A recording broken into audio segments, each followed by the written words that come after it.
Suami saya itu selingkuh nggak cuma dengan satu wanita, Bun, tapi banyak wanita itu sudah dia cicipi. Saya harus gimana ya, Bun? Assalamualaikum warahmatullahi wabarakatuh.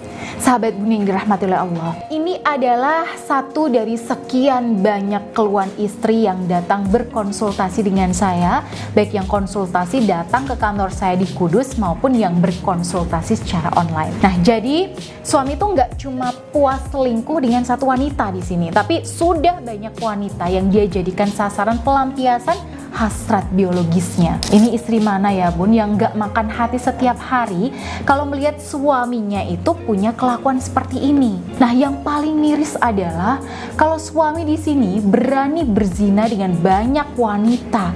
Waduh, itu gimana nanti kalau menular penyakit HIV dan sebagainya?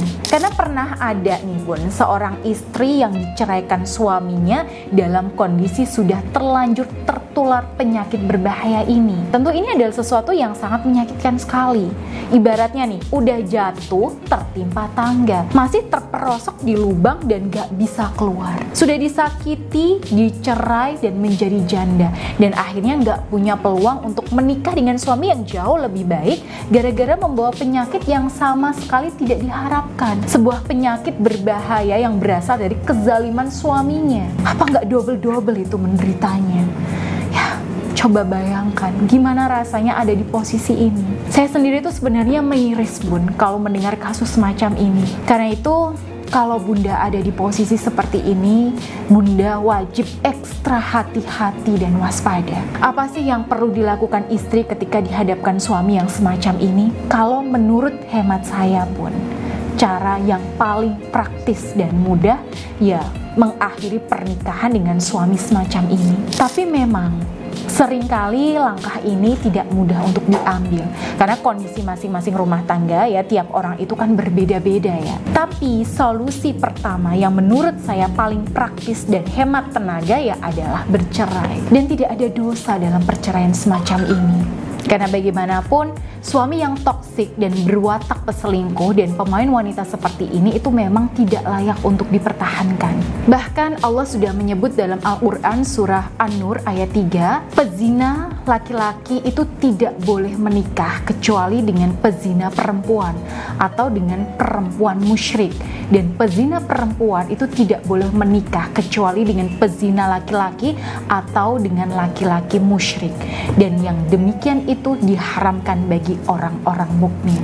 Ya, jadi dalam Al-Quran sendiri saja Allah itu menyatakan bahwa laki-laki yang pezina itu cocoknya dengan wanita yang sama-sama pezina. Nah, ini artinya selama suami tidak ada niat untuk bertaubat, maka tidak layak untuk diterima sebagai suami. Nah, satu hal lagi, kalau ada suami yang suka main-main dengan banyak wanita, maka kemaksiatannya itu dipicu oleh rasa tamak, serakah, dan kesengajaan mengumbar hawa nafsu yang liar. Karena itu kemaksiatan yang dipicu karena kesengajaan mengumbar hawa nafsu ini itu hanya bisa berhenti ketika dia mendapatkan hukuman yang setimpal. Dia hanya bisa kapok kalau sudah kesandung. Nah, lalu gimana caranya bikin suami itu kesandung?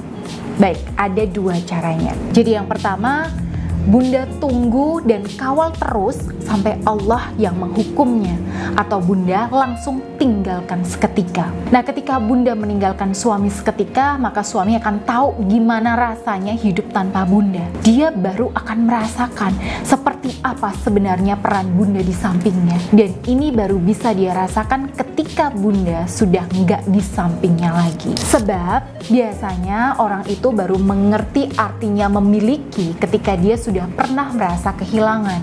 Dan kebanyakan suami memang lebih mudah untuk sadar ketika istri sudah tidak lagi mendampinginya. Nah, kira-kira Bunda pilih cara yang pertama atau cara yang kedua nih? Yang jelas, apapun pilihan Bunda, Bunda wajib punya satu mentalitas, yaitu tidak takut kehilangan suami. Cukuplah Allah sebagai satu-satunya pelindung dan penjamin kebahagiaan Bunda. Ketika Bunda memilih untuk bertahan dan terus memantau perkembangan suami, ya Bunda tentu membutuhkan energi spiritual yang jauh lebih kuat.